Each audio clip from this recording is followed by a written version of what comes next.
Good morning, everyone. Okay, so before we start, are there any questions from yesterday? I'm sure you all derived the calculations last night, and there are no questions. Is that a correct assumption? Almost.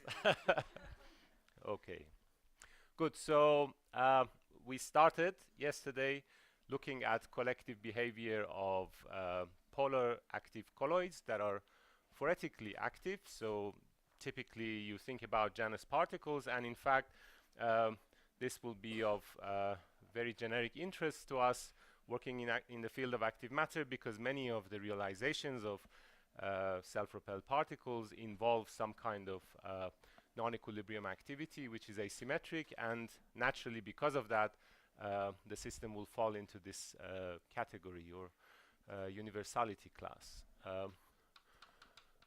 So we're dealing with a collection of these asymmetric polar particles, each having position and orientation as stochastic coordinates. We wrote down Langevin equations for position and orientation, and I sort of masked many details by just saying that essentially the translational Langevin equation will have a translational velocity that comes from self-repulsion, comes from any translational interaction that it might have with the others, non-equilibrium or even equilibrium. For example, if you want to add excluded volume when you're doing simulations, or you want to combine two different phenomena and study, let's say, something like motility-induced phase separation combined with the phoretic activity. So you can always add those things to the translational velocity component, and then to that you add a noise, and I assume that the noise is equilibrium noise simply because the equilibrium component in numerical value is bigger than the non-equilibrium component that you will also have. But in general, your noise also can be more difficult and more complicated than the one that we had. Same with the orientation. You can have angular velocity.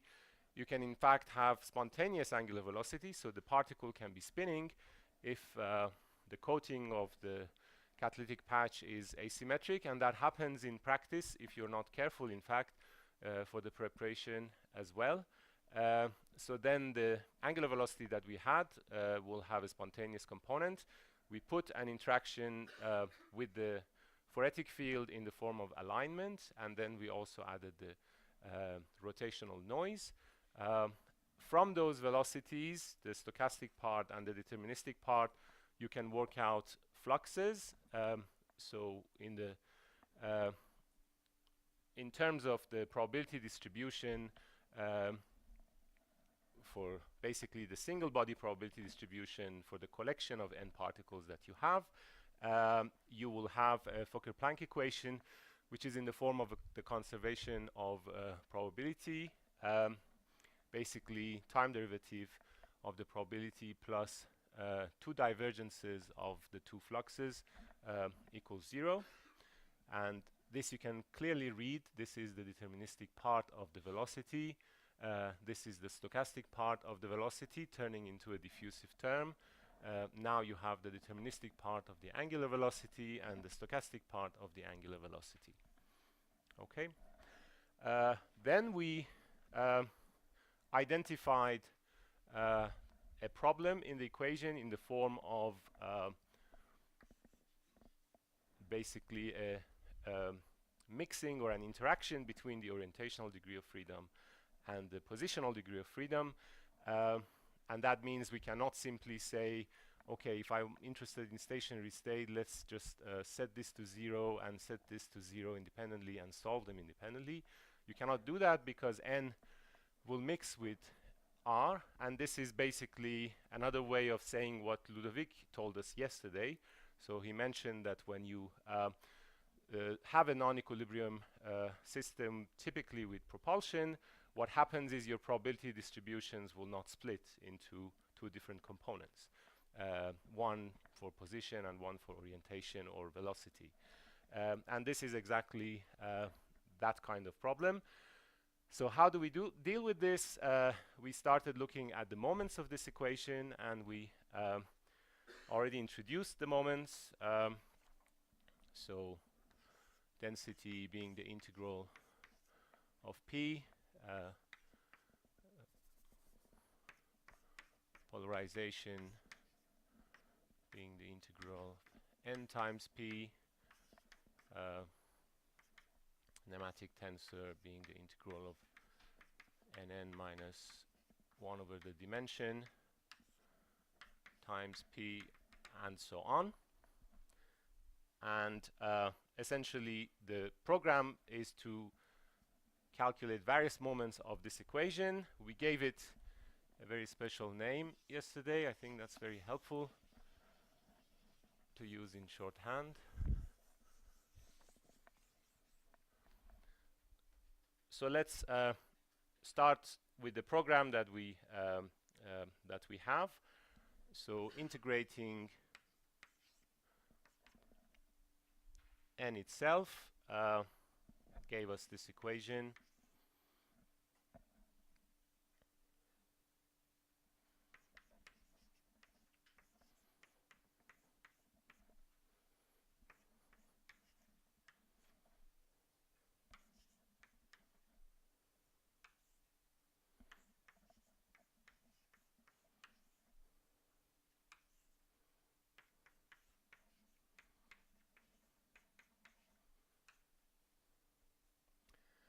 So you can see here, this is a drift diffusion equation.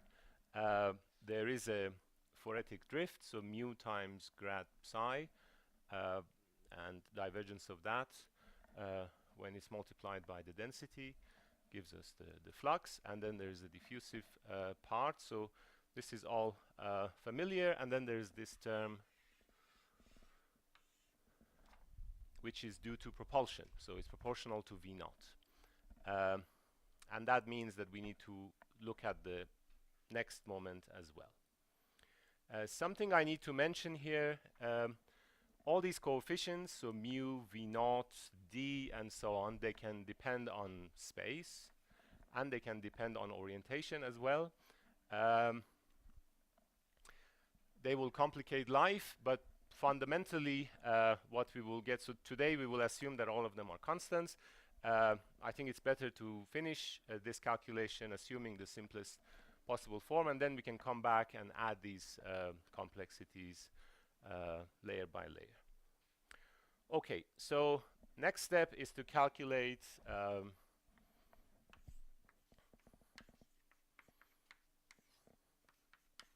the first moment of the equation.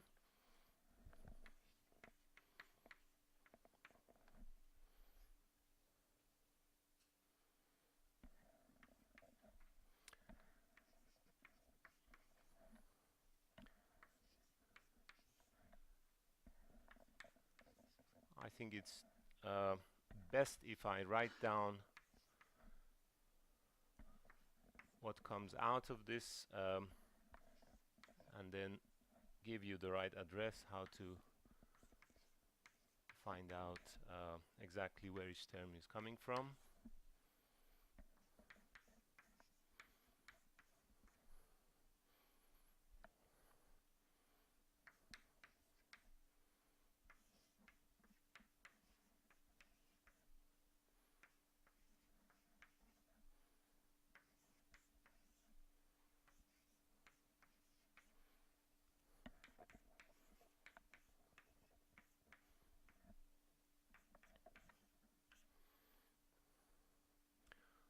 Okay, so this is a long equation, but for people working in active matter, this is your bread and butter, right? You have to feel comfortable with equations looking like that.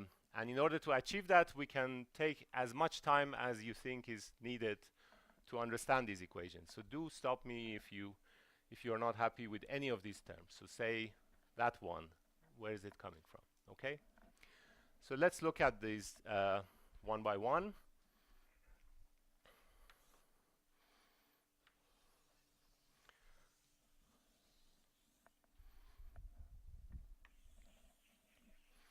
This is just so that you find it on the board.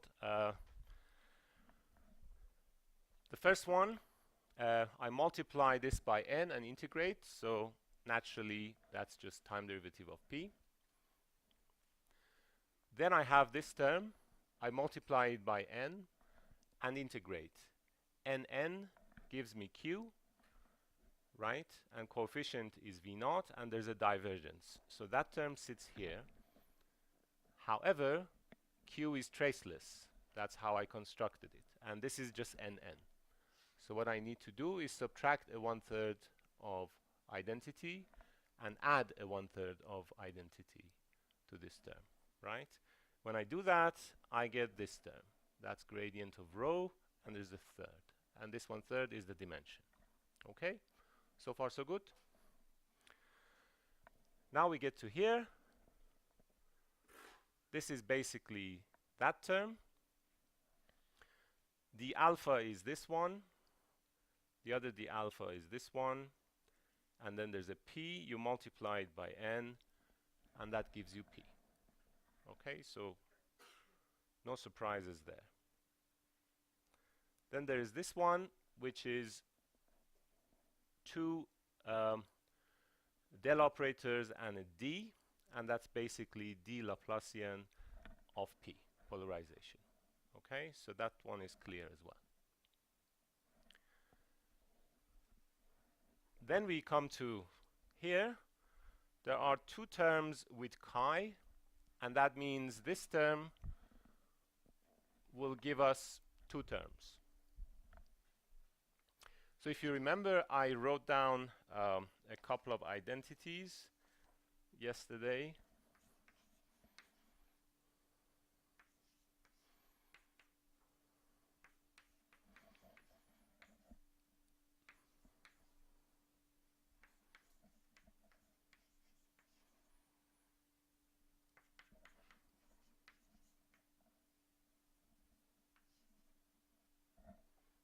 Okay, so the sort of term that I have here, imagine, let's actually look at it. So I have an n that I'm multiplying externally and an integral over n. And then there is r, which is n cross d by dn dot chi n cross grad psi and then p. Okay, I'm looking at that term. There are n's here and there.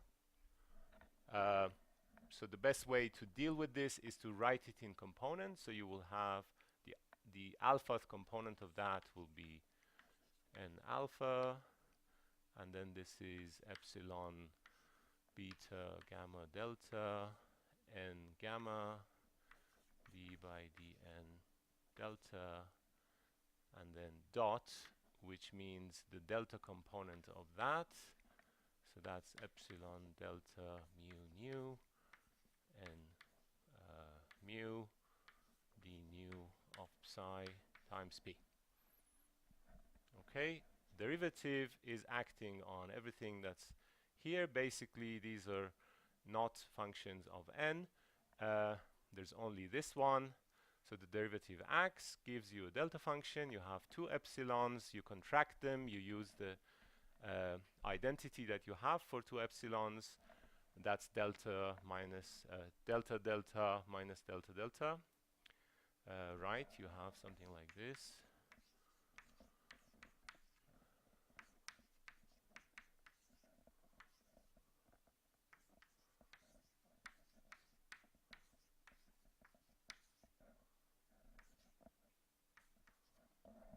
And then you just contract, yes?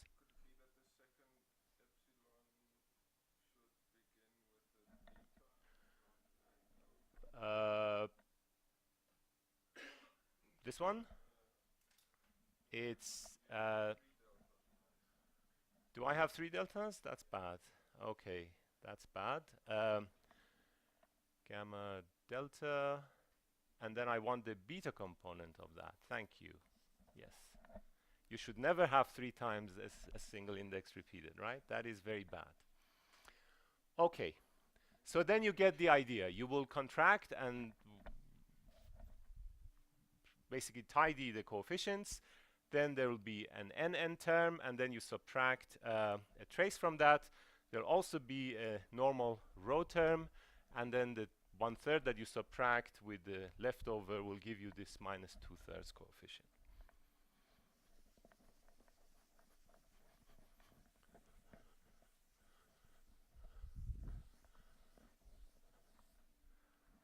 Okay, and finally I have this term, which is basically r squared, dr and p, and then I'm multiplying it by n.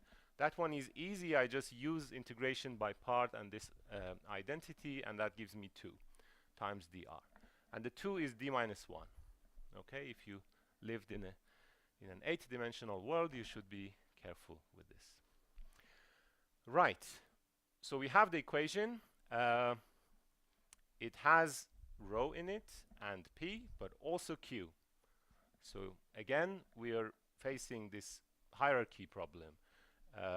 That means if you want to solve this problem, we should decide what to do. Go to the next order, multiply the equation by 2 n's, and so on. Or simplify, and at some point basically postulate or assume a closure relation. And the closure relation is where the physics comes from. So essentially all of this is just algebra, and there's no, you don't have any freedom. You should only get one result, but when you want to deviate and approximate, essentially, then it's where you need to use all of your physical intuition. So depending on what sort of system and what sort of phenomenon you're looking at, you'll be making different assumptions, and you'll be using different closure relations. And I think you've seen this sort of thing before in the school.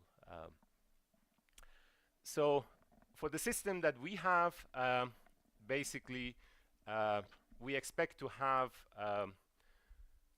structure already in density and polarization, and that means the higher moment, which is the nematic order parameter, can be ignored, basically when we already know that we have these two.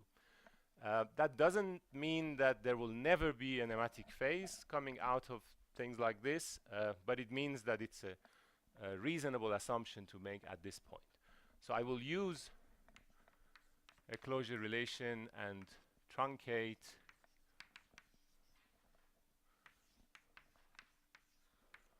by just setting q to 0. So that gives me a simpler form of this equation. I'll write that down.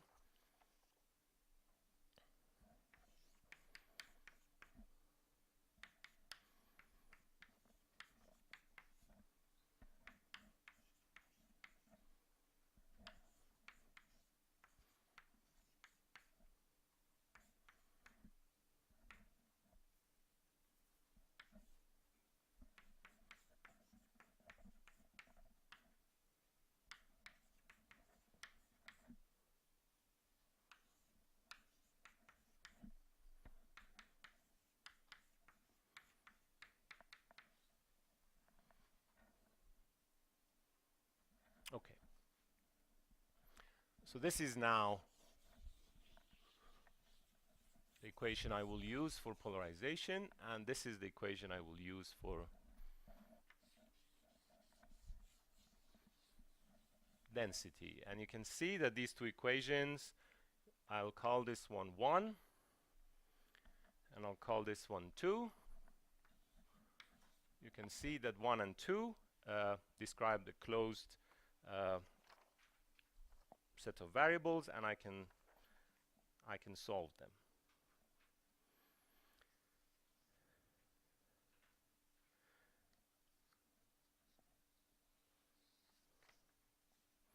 Okay.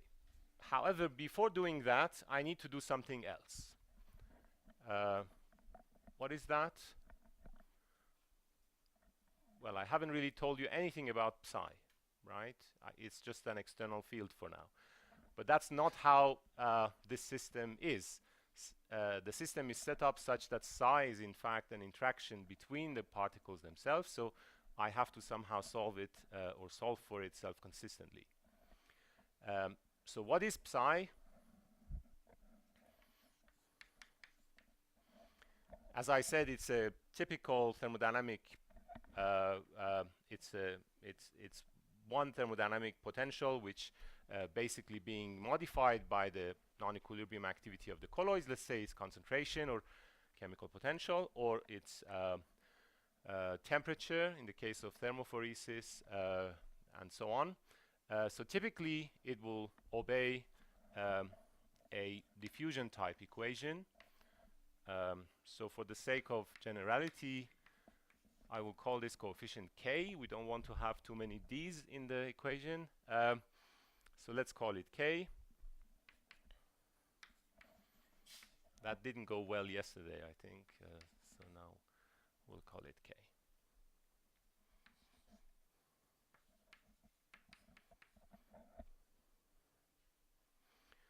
So then the equation I need to solve is I need to look for the position and orientation of these particles and relate the non-equilibrium surface activity to the field by basically treating them as sources and sinks. So if this is catalytic activity, then for a given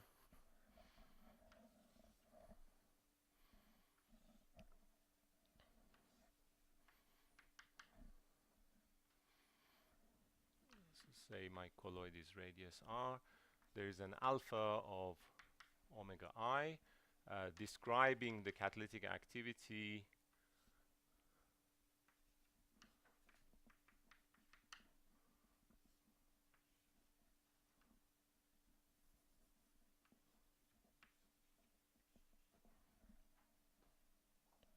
in this particular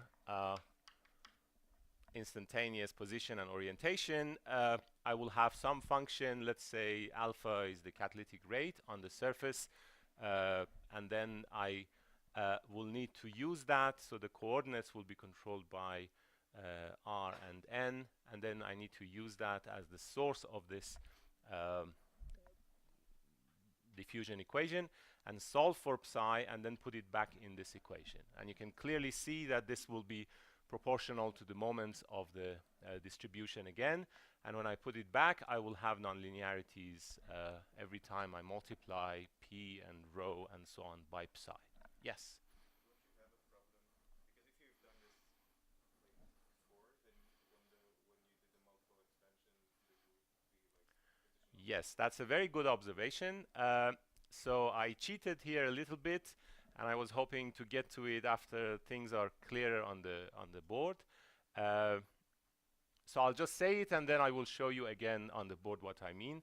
But basically, when I do this, I will have a moment expansion for psi, which means there will be a rho term and a p term and a q term and so on the right-hand side, and that means psi itself will have n and q as well in it, as well as rho.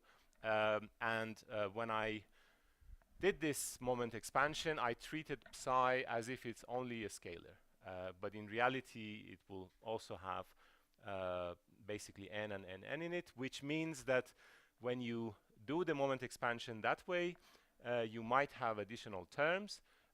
However, what we're doing here is equivalent to a mean field approximation, which means that basically we are ignoring correlations, and essentially what will happen when you do the calculation that way is you will get equations that look very, very similar, except the coefficients might change a little bit, but generically you will produce the same kind of term, the same kind of nonlinearity and the same kind of terms. But that's a good observation. Yes?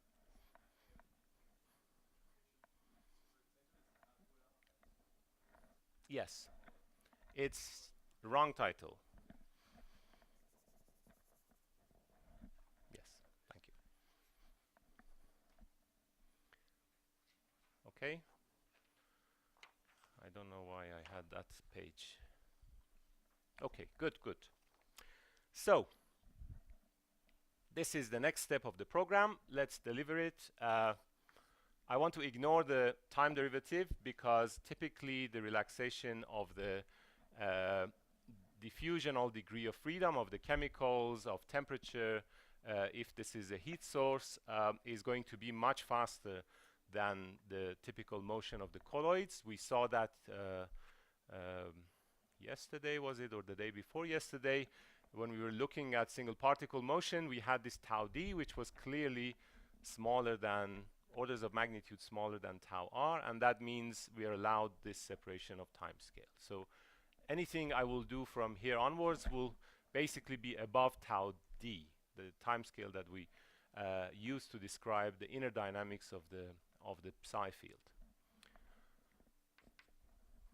And K here could be diffusion coefficient of the chemicals or heat conductivity of the medium when this is temperature equation and so on. Okay, so how can I write these sources and things? I will have a sum over the particles, integral over the surface, activity, and then at every point on the surface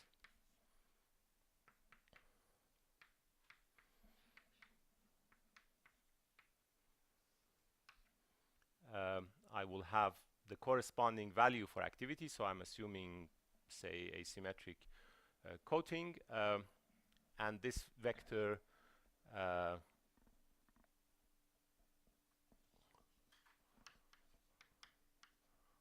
unit vector Ri essentially is a unit vector that runs around the surface of the sphere.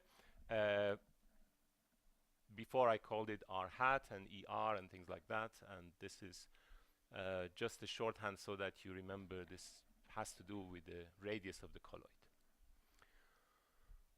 So that's the correct expression. It's not very useful in this form, but I can use a Taylor expansion assuming that typically these distances are bigger than these distances, and then generate the moments this way. So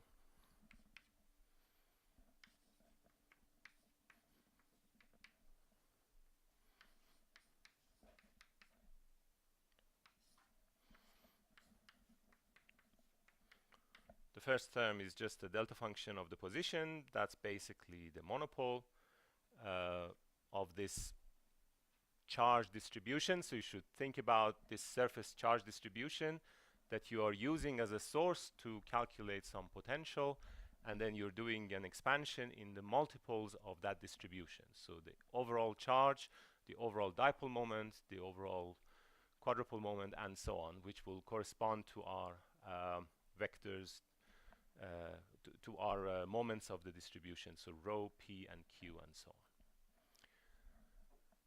Okay, I hope you all remember your electrostatics. So this is the dipole term.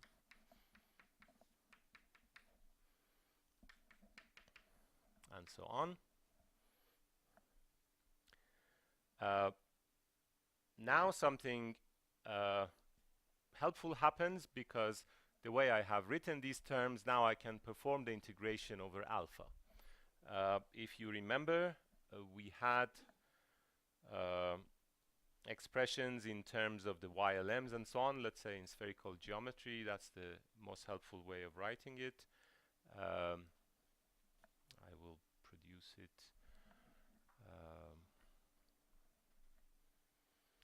Let me try to put it here.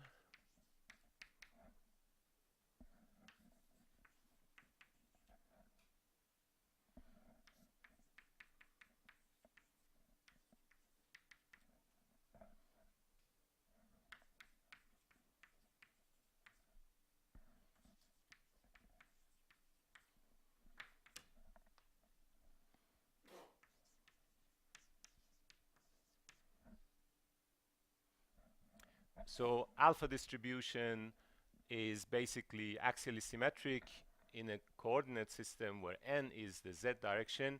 When you rotate it, you will need to double expand it in these YLMs. One of them will tell you about the coordinates of the orientation vector n, and the other one will allow you to run around the surface.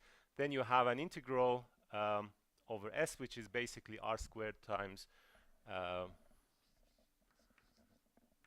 integral over the solid angle.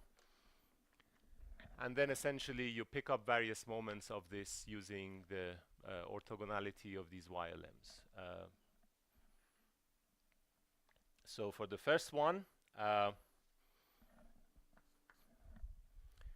we will have, actually let me first write it explicitly. I think this is going to be clearer.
So the first one is essentially there is no orientation here, so I'm just integrating over the distribution, and I think I meant to have an I here allowing for the particles to have individual coatings.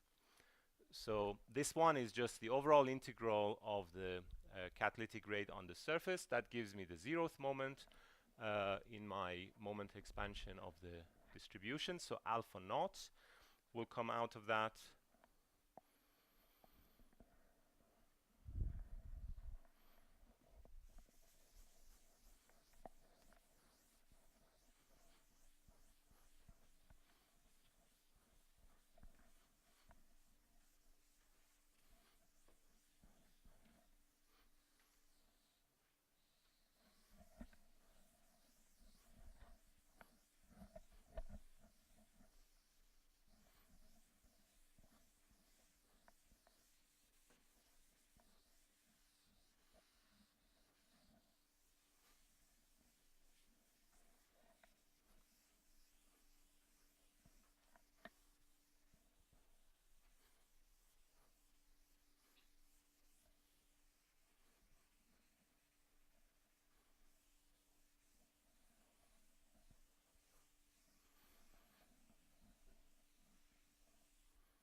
So integral d omega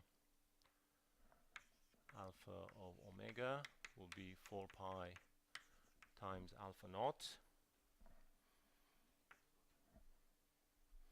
Then I have in the next one something like integral d omega alpha omega times r hat.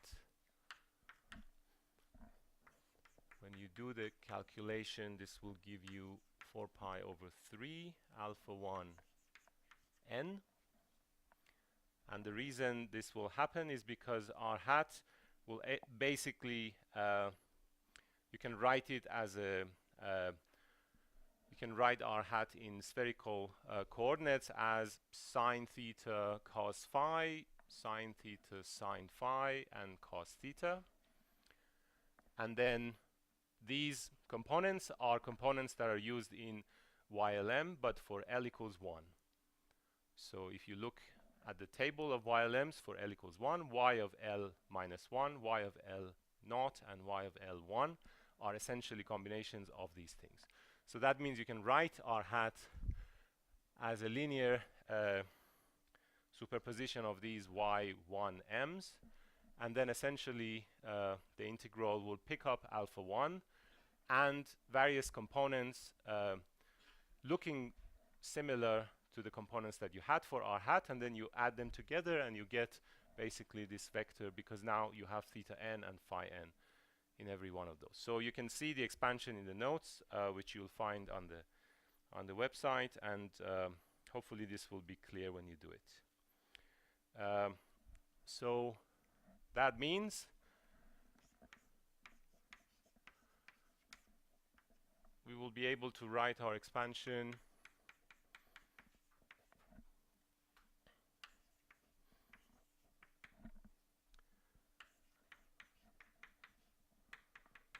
as follows.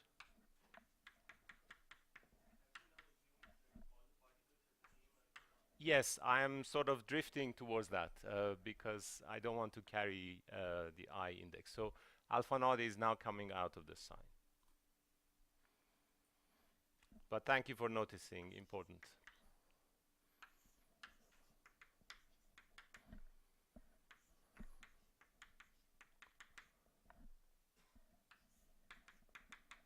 Right, so this is basically what we get.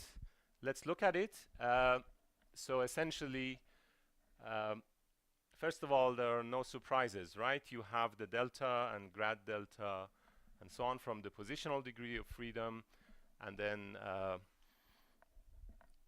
alpha naught and alpha 1 came from the integrations, and hopefully we haven't missed out any factors or anything. You can see immediately that this is a multiple expansion. Where do you see that?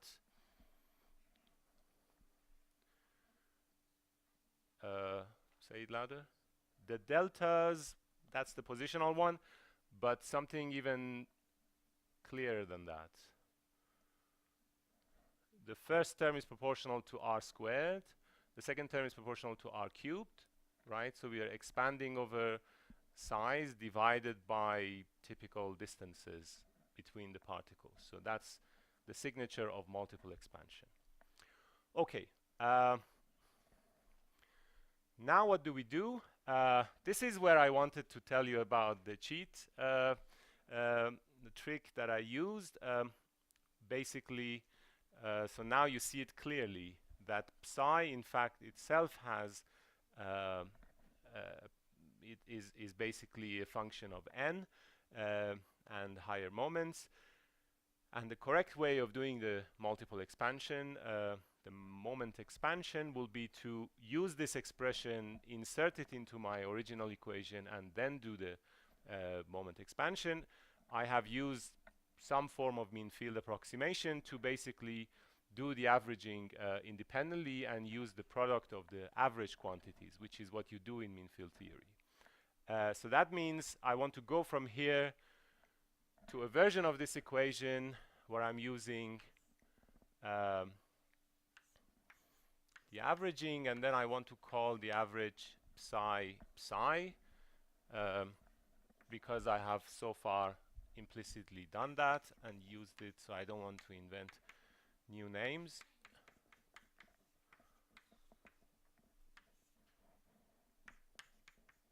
And when I do that,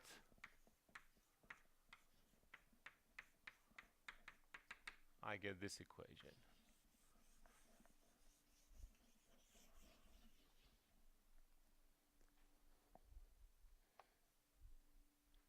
Okay. So everyone happy with this equation?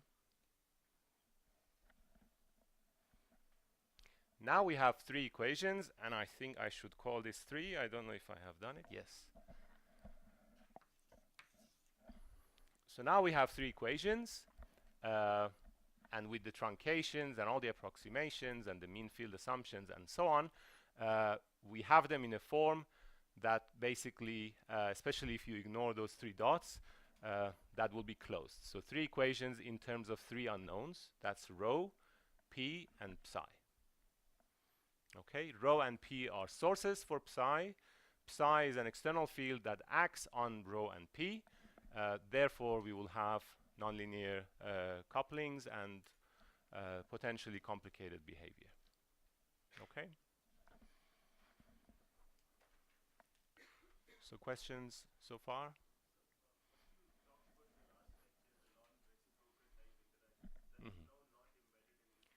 No, because all particles are the same, But if you want to make life a bit more spicy, you can do that too.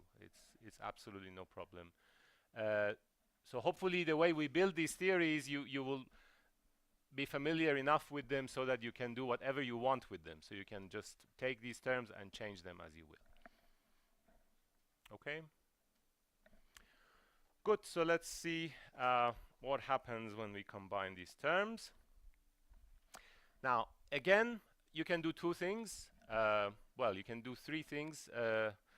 Either you are smart enough to find exact solutions for these equations, and then it's fantastic. And if you do so, please let me know. Just drop me a line every time.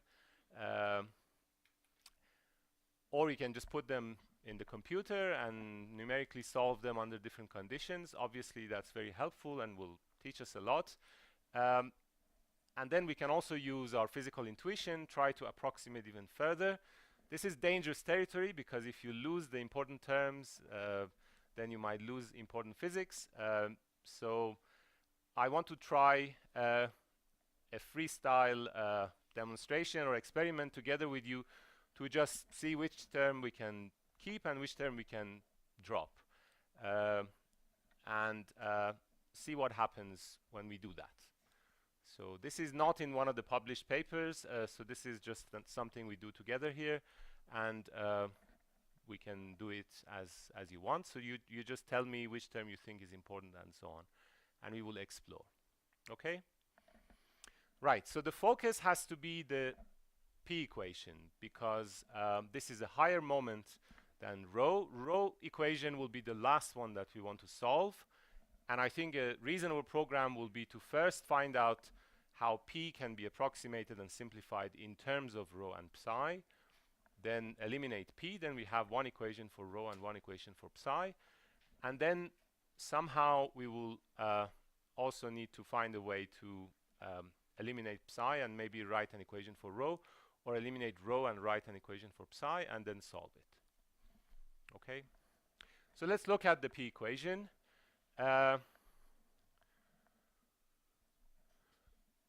What is a good candidate in the P equation for a term that we can ignore?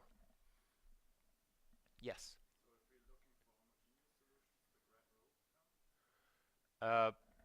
That's a good candidate if we want to answer a specific question, which is, suppose we have a homogeneous system, let's say, is it a stable one or not? Because one way of dealing with, and this is a good suggestion, one way of dealing with nonlinear equations like this is to do linear stability analysis. So we typically, I forgot to say, this is the fourth option actually, thanks for bringing it up.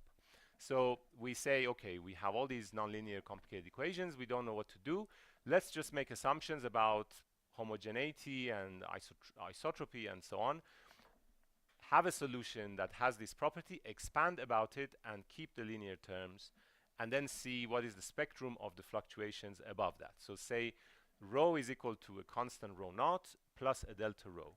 And then everywhere that I have nonlinear terms, I will ignore that delta rho and then see if the homogeneous state is stable. That is actually going to teach us something here, but I wasn't planning on doing it today. Instead, I'm looking for another candidate, so another try.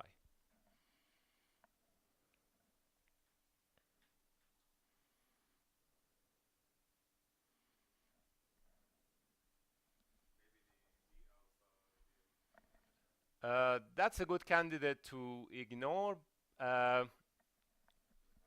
Yes, and we will do that. But I think to do that, you need to know a little bit more about the structure of the equation. So I will cross that, but not the first time. Yeah, I need another one. The chi term.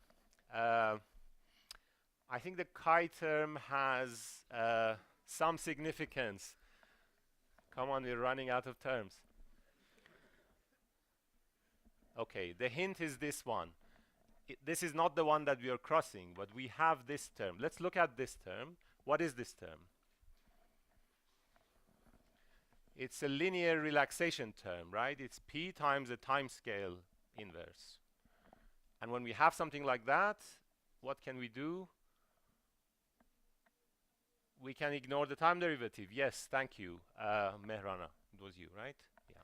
So because we have something like dp and then minus 1 over tau p and then plus some stuff, and then we can say, okay, if we're interested in time scales longer than tau, being here tau r in fact, and we are interested in time scales longer than that, except when we have polarization transitions and spontaneous polarizations and so on, which can happen, but to begin with, I think we can first ignore that possibility.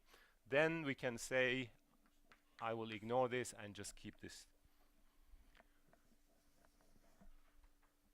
Okay. So this is gone. Now, the second candidate, we can ignore that too, because,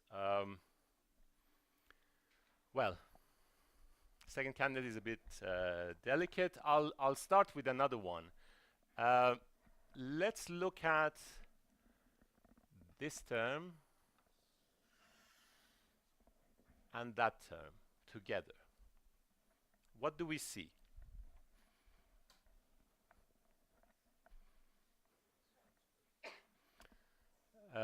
They are both time scales, yes. And in terms of if we have an interest in ignoring one of them, what do we see? In the hydrodynamic limit, where q goes to 0, if we Fourier transform this term, what happens to these two? There will be something like q squared p and a constant times p.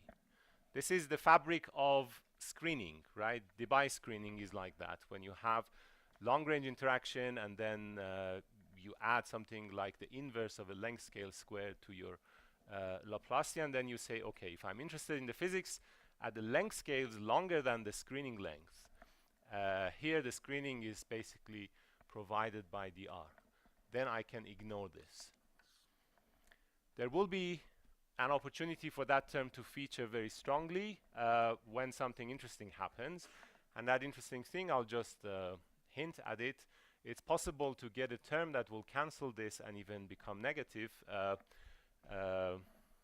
Soon you will see that.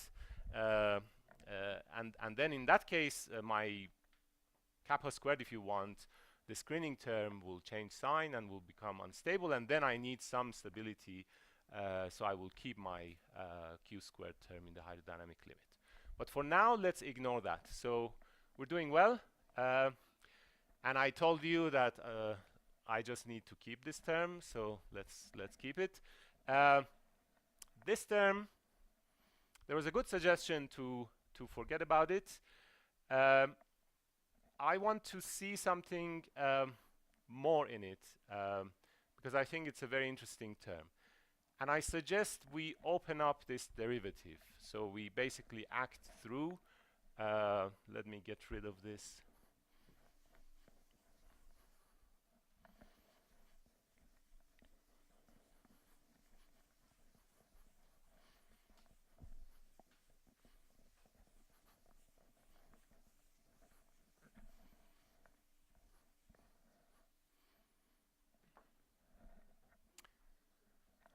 Okay, so I have something like the alpha of psi times p. What is this? This is Laplacian of psi times p plus d alpha psi d alpha p. Okay.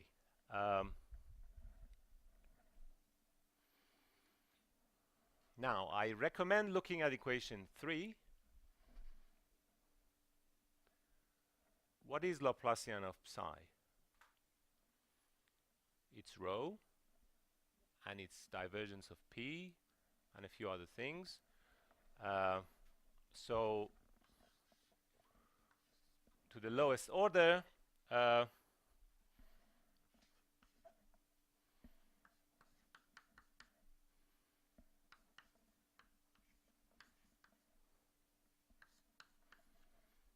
This is minus 4 pi r squared alpha naught over k times rho, plus the divergence of p, but I will not keep that term because I already have a p, and that will be a nonlinearity in p, a p squared, and I haven't really been keeping p squared terms consistently. I've ignored them, for example, when I did the moment expansion, so I don't wish to keep it here. So that's where I would stop with the first term. The second term is not as easy to decipher. However, you can imagine that the second term will have a similar nature. It's just a tensorially more complicated or delicate version of that, because it's essentially two derivatives, one psi and a p. So if you solve for psi and say that is a Green's function of Poisson equation, so 1 over del squared times rho, then again you will have a del here, and a 1 over del squared, and a rho and a p. So a non-local version of what you have here. Let's stick with the local one and ignore this for the moment. That's not ignoring it for the using an argument that in quantitative terms it's unimportant. It's ignoring it because it's the same thing in terms of the nature of the term. It's basically product of rho and p. It's a little bit more complicated, and we want to have simple equations. So for now, let's ignore this. Why am I keeping the first term and not ignoring that either? I'll get back to your question. It's because of this. If it was a positive sign, if it were a positive sign, I would say, okay, that will just renormalize my dr and, you know, give me another characteristically similar version of this theory, because it's just a positive relaxation for the quantity p. But there is a negative sign, which means it gives me the possibility that by increasing the density, I can destabilize orientation, right? So that's why I keep this term. Now your question. Okay, okay. Good. So let's tidy things up. In particular, because I got rid of these derivatives of p, now I really have a simple expression for p to write. So essentially, having done all this gymnastics with the terms, this is what I found, or what I find in the end.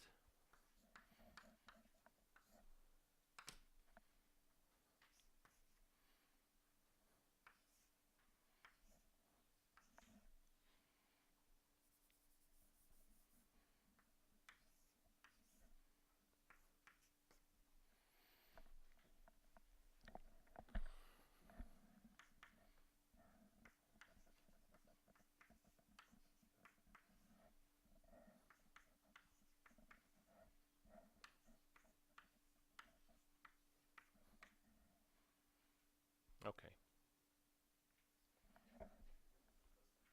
Which one?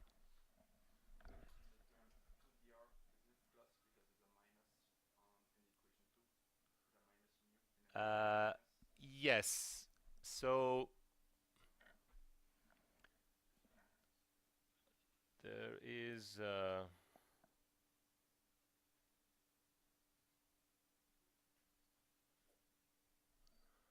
minus Laplacian.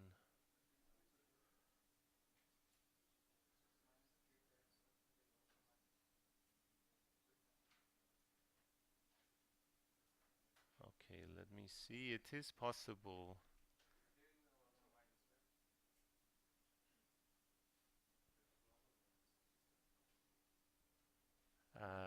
This was minus. Yes. Okay. So it is possible that I made an error here. Yes, I think this is a correct observation, and thank you for that, because the instability has to happen when mu is negative, when the particles want to attract each other, and not when mu is. We chose the convention that particles repelling each other, mu was positive, right? I think so. So v was always minus mu grad c, which means when the particles repel each other, velocity is against the gradient. So we want the instability when mu is negative. Yes, thank you. So this is wrong in my notes as well. You will find on the web. So this is positive.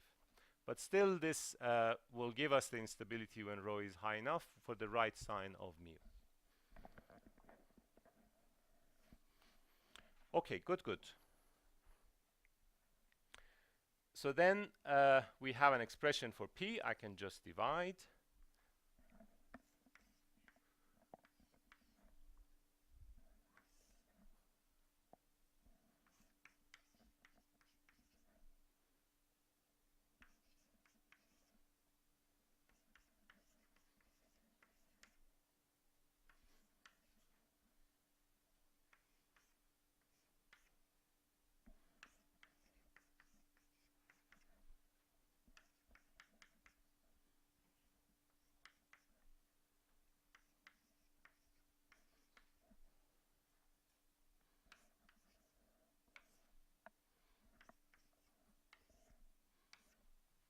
Okay. Which is very helpful, because now I can go back to equations 1 and 3, insert this simplified nonlinear form of P in terms of psi and rho, and get two equations for two unknowns only. Okay, that's progress. So let's do that.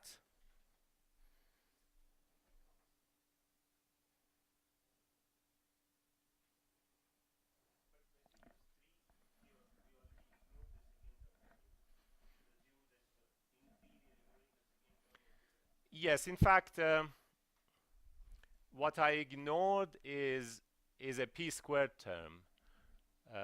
Not, you know, in 3 I haven't ignored p. I ignored the p squared term in 2. And my argument was that in 2 I have already ignored p squared terms, and in the future I will ignore p squared terms.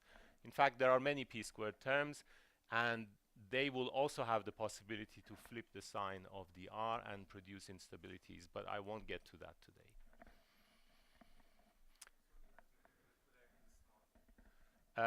I'm assuming that I'll tell you about the physics later. The physics is in this equation. Actually, this is a good place to discuss it. So let's have a look at this equation. What does it tell us about polarity or polarization? It's basically telling us that there are two mechanisms to obtain polarization in this system. One is V naught gradient of rho with a minus sign. Okay, and that's the generic polarization expression we have in all of self-propelled particle models in active matter. You always hear that when there is a gradient in the density, there's alignment. The gradient in density can happen for many reasons. It can happen when there's a wall. A wall is obviously a big change in density because the particles cannot penetrate the wall, right? So near the wall you will have depletion. If you have depletion, gradient of rho is negative times negative. That means a self-propelled particle always aligns as if it wants to go into the wall. And this you have seen in many papers and many simulations and many theoretical papers. That's basically what this term is. It will go away as soon as you set V naught to 0. Okay, so you need propulsion to get that kind of alignment. You can use it and manipulate it, for example, to solve a maze with a colloid, active colloid, and so on. There was a paper from Holger Stark and a student from Iran, Maryam, last year.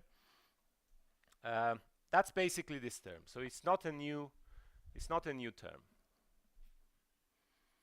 What about this one? This is also an obvious term. It has the alignment coefficient chi, so it comes from alignment of the particle in the external field. So right now, grad psi is treated as an external field.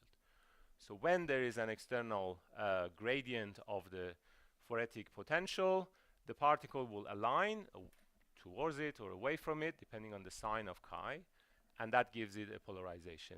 This is basically what I was discussing yesterday, that when when the particles want to interact, there will be positional interactions and alignment interactions leading to positional outcomes, so swimming towards each other or away from each other. So these two terms are basically telling us those two processes, and this is a modification of the extent of polarization, which happens because of the Phoretic interaction. So you can see here alpha naught times mu. That's basically the center of mass part of the interaction. Whether they attract each other translationally or repel each other translationally, they would enhance or diminish the way they polarize with respect to each other. Question?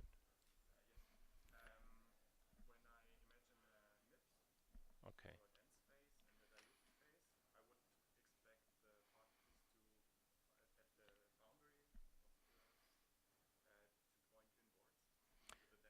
Yes. Yes. So this time, luckily, I didn't get my sign wrong. I know what you're talking about. And that is basically what MIPS is all about. So if you read the papers on MIPS, they tell you that there's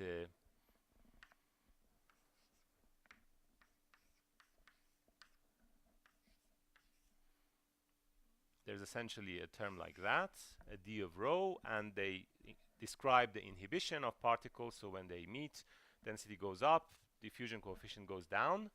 Then essentially what happens when you calculate the fluxes will be, so when you calculate the polarization, there'll be an additional term here controlling the sign, which will change sign when density goes above a certain value.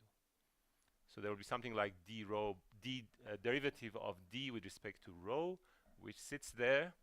So this coefficient will be a nonlinear function of rho itself, and that means when you're in the dilute phase in MIPS, polarization is is away from. So this is MIPS.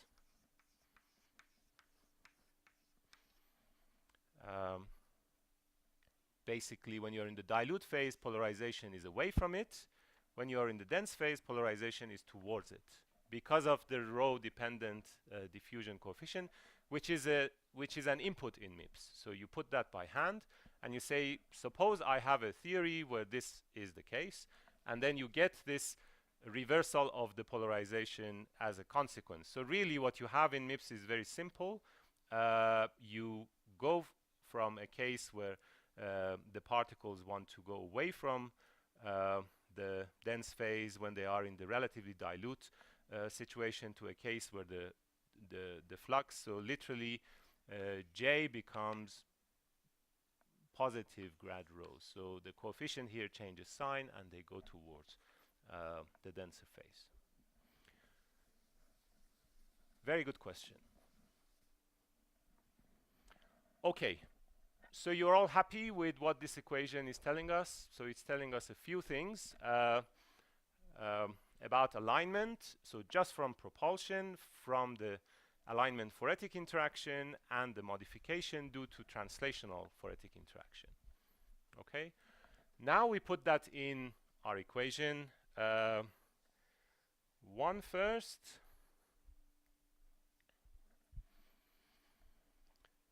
Okay.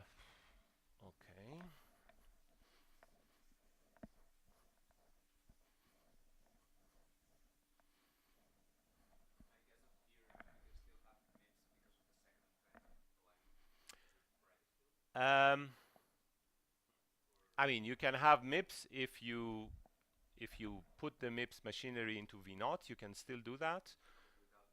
So without doing that, you're asking whether without excluded volume effect, it's possible to get MIPS just with phoresis.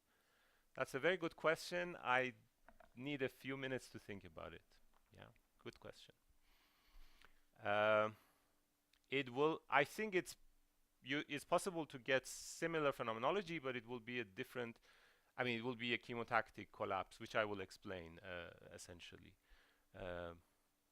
Yeah, it will be a chemotactic collapse. So it has a different name because it's come from a different mechanism, but the phenomenology will look the same. And if you ask me, Well, you didn't ask me, so I won't say it. Yeah. Okay. Good. The density would not saturate just with the phoretic term because I have not put excluded volume and things like that. But you can add those things. Yeah.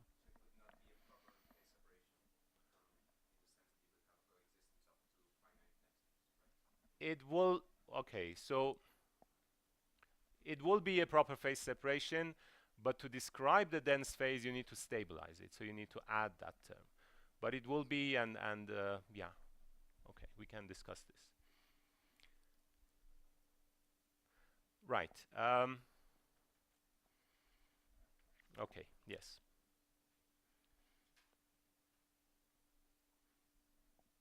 So I wanted to make a comment about whether the experiments that we see are MIPS or not, because I don't think people talk about this clearly in the literature, and I have a personal view about that, but you didn't ask me, so I won't say it. Yeah. Okay. Equation 1, this one, when you put the divergence of P, essentially will generate a couple of terms. There'll be this one, which is nonlinear, and that will complicate things. For the sake of our discussions here, I will just simplify life. I will call this rho naught, so I will just assume that it's a constant so that I don't have to enter all these differentiations and so on, and will give you simple expressions, but that doesn't mean that you cannot have interesting behavior coming from that. So when I put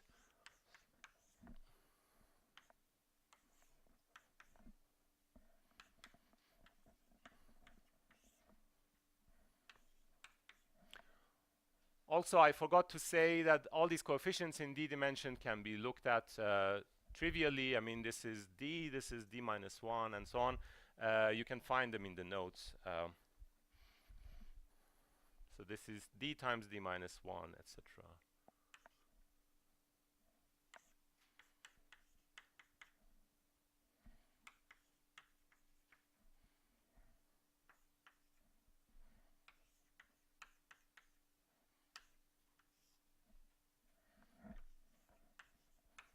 Today I had very good questions. I'm very happy.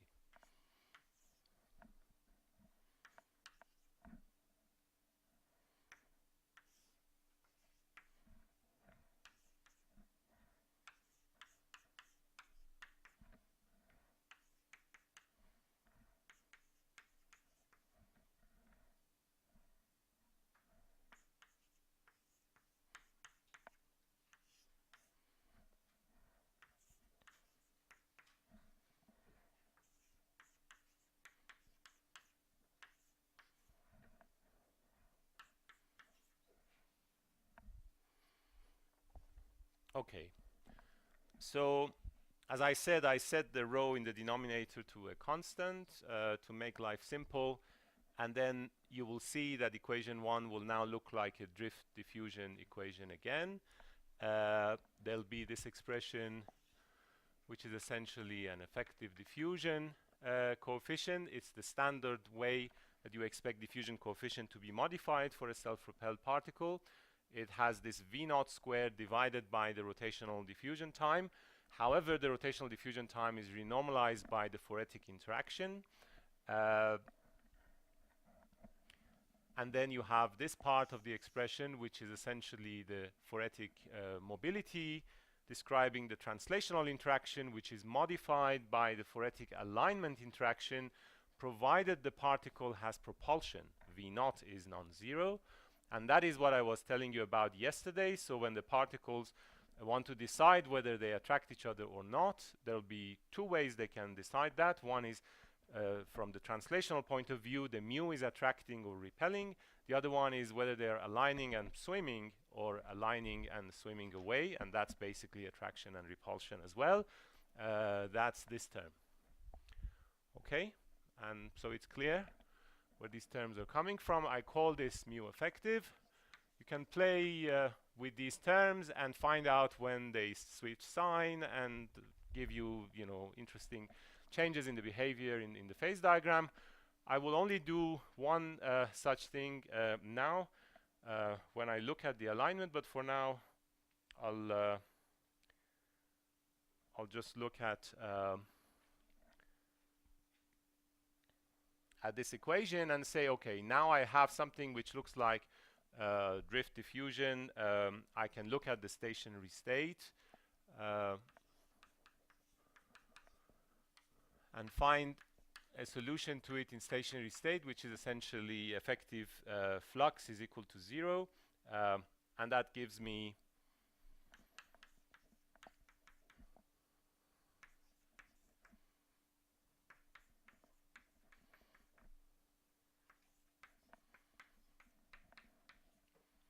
the diffusion term and the drift term, which is essentially Phoretic drift, equals 0.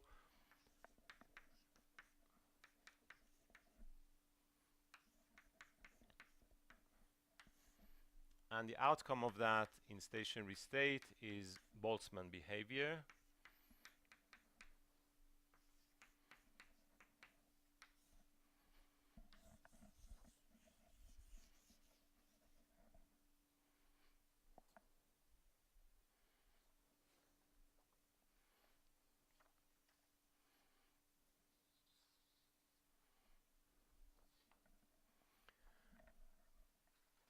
So what this is telling me is that in stationary state, the probability of finding the particle, so the density, will essentially depend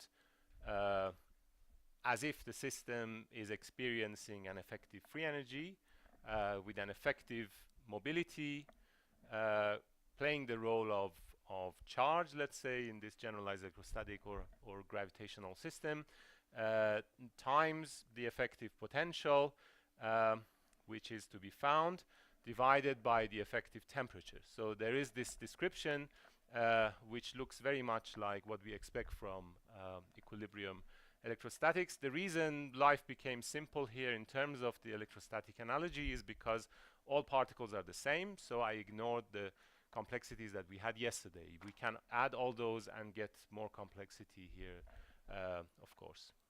So now I can use this stationary distribution and do two things. One is I can plug that in here and answer the question, what ultimately is going to happen to the polarization? Because I know the stationary density, and I know that there's competition between the gradient of density and this Phoretic drift, which is caused by Phoretic alignment.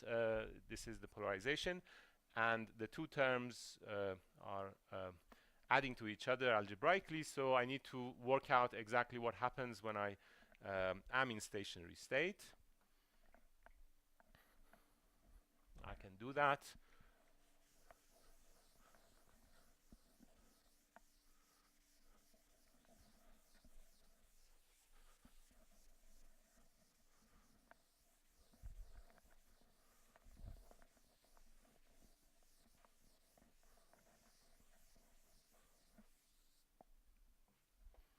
Simply by basically using this expression in here, and I'm ignoring this rho again in the denominator and calling it rho naught. So when I do that, I will obtain an expression for the polarization as a function of r. So this is polarization any point in the solution. This will be 1/2 mu plus 2d over v naught chi divided by chi minus 3 dr over v naught. This density factor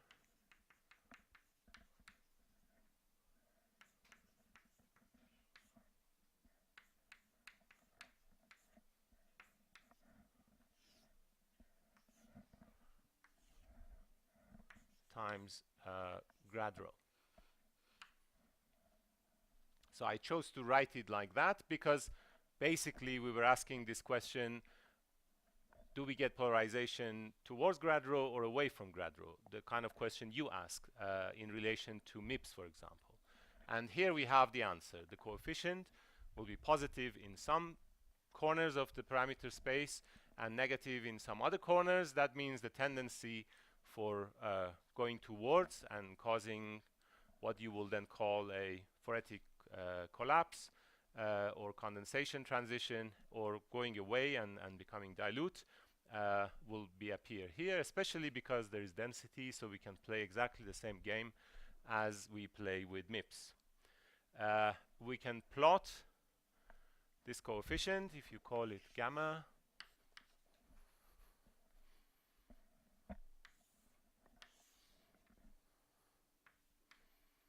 in the space of mu and chi. So this is translational interaction in phoretic space, and this is alignment interaction, so positive and negative, positive and negative. Then we have two lines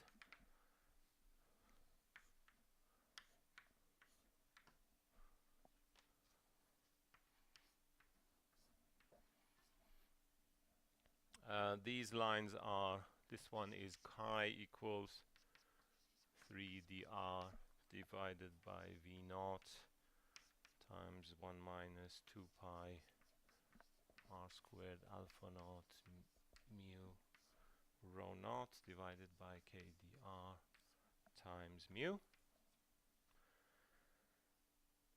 So I'm assuming that the slope is positive for sufficiently plus. Oh, these are all pluses. And then the other line is mu equals minus 2 d over v naught chi. And here we will have positive gamma, here we will have negative gamma, here we will have positive gamma, and here we will have negative gamma. So depending on the parameter, and if we take into account this density dependence, depending on the density as well, in different parts of the parameter space, we will have tendencies for alignment towards the gradient of the concentration or away from it. And that will tell us about stability. For example, very simply, if you have a gradient like that, and if gamma is negative, the particles on average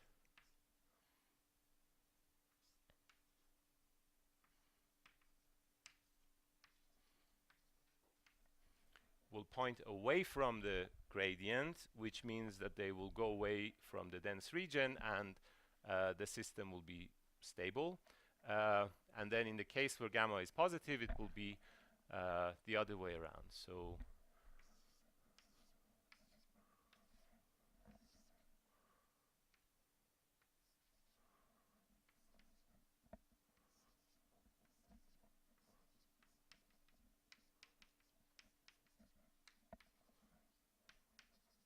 the particles tend to go to the region where there is higher density, and that is basically a recipe for instability.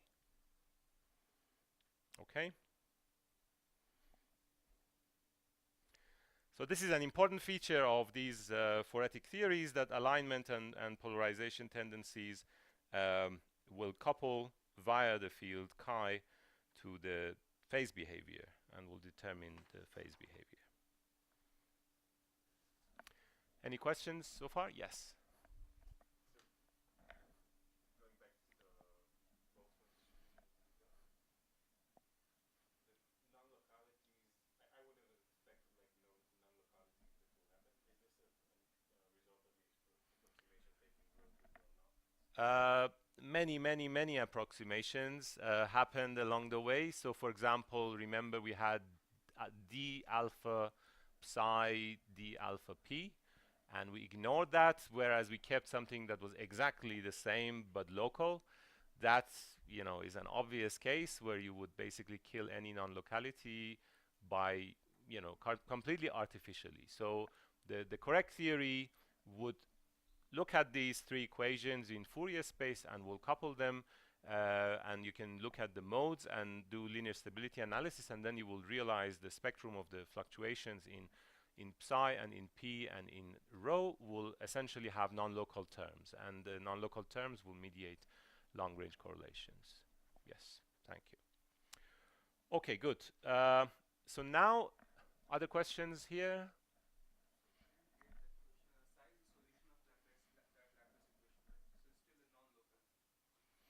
Um, it is still non-local,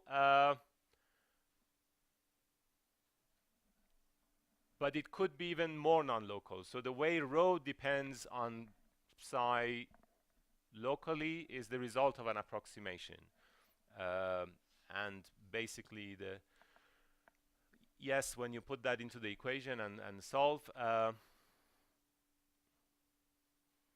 yeah, I mean, I think the answer is there were other ways to generate, because all these terms that had tensorial structure, when you deal with them, you would have non-local behavior essentially. It's easiest to see it in Fourier space. Yes.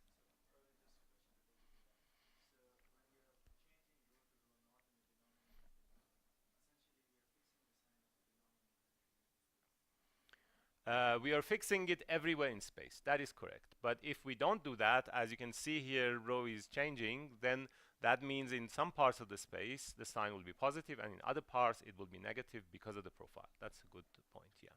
So that's another mechanism by which you can have patterns in the solution. Okay. Good. So let's do a little bit more to at least to equation 3.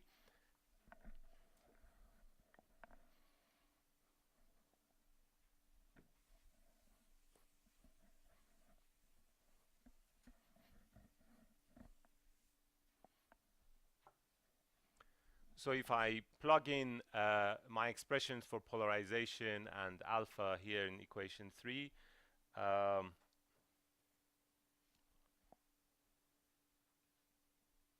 yes, I think I can do something else before.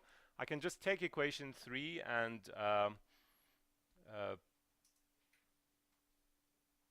put in the expression I had for polarization before going to stationary state. So keeping rho and psi. And that gives me an equation which looks very interesting in terms of the physics.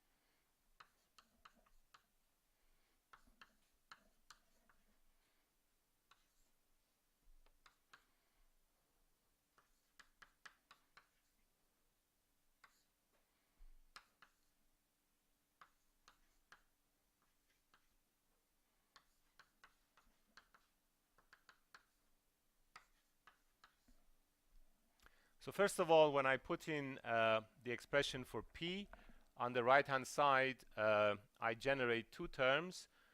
One is a term that looks like Laplacian of rho in my Poisson equation.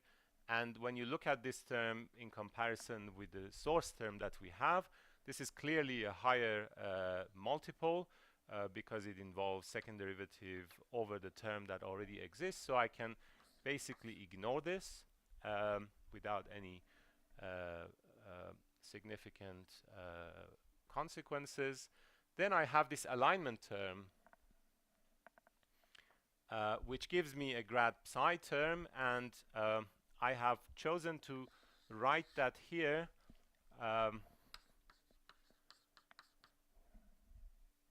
in a place where you would recognize from the electrostatics basically as being the place for, say, dielectric constant. When we study electrostatics in media, and we have dipoles, and we look at the alignment of dipoles, and we know that the dipoles generate field locally, which will modify the electric field that is externally imposed, we get equations that look like that. So essentially, the alignment of the dipoles will contribute to the polarization, and we say we have an effective dielectric constant to take care of that. This is exactly that. The alpha 1 which is the dipole for the generation of source, is coupling to chi, which is the alignment term in the phoretic response, and is generating a basically is negating, if you want, or is reducing the value of k as a function of the density. So as you have more and more of these particles that respond to field, if you apply externally a field, you get dielectric screening, you get dielectric response, which essentially generates this kind of structure. Effectively, the dielectric constant will be reduced, and then at some point you can play the game of looking for a density at which your dielectric constant goes to 0, and essentially you have a metal insulator transition, which is basically something you observe in these systems in the full complicated phase diagram. So I'm not going to do more with this, but I just wanted to tell you that this kind of correction has interesting physical picture or implication. If I ignore all that and ignore the dependence that I have here in rho, essentially I can call this k effective and write my equation. So assuming that k is a constant, and I'll pull it out.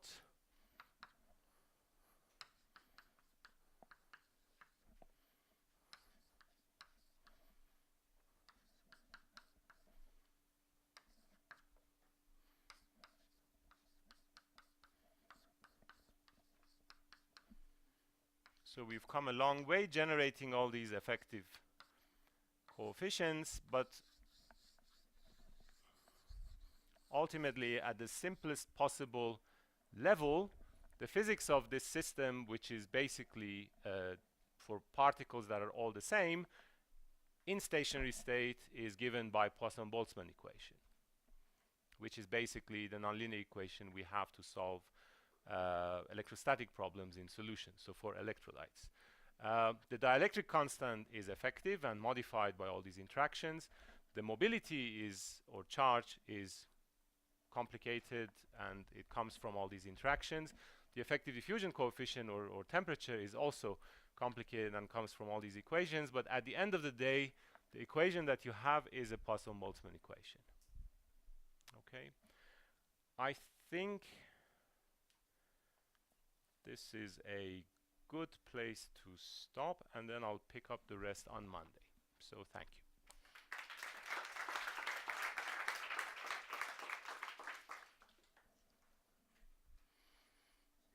Yes.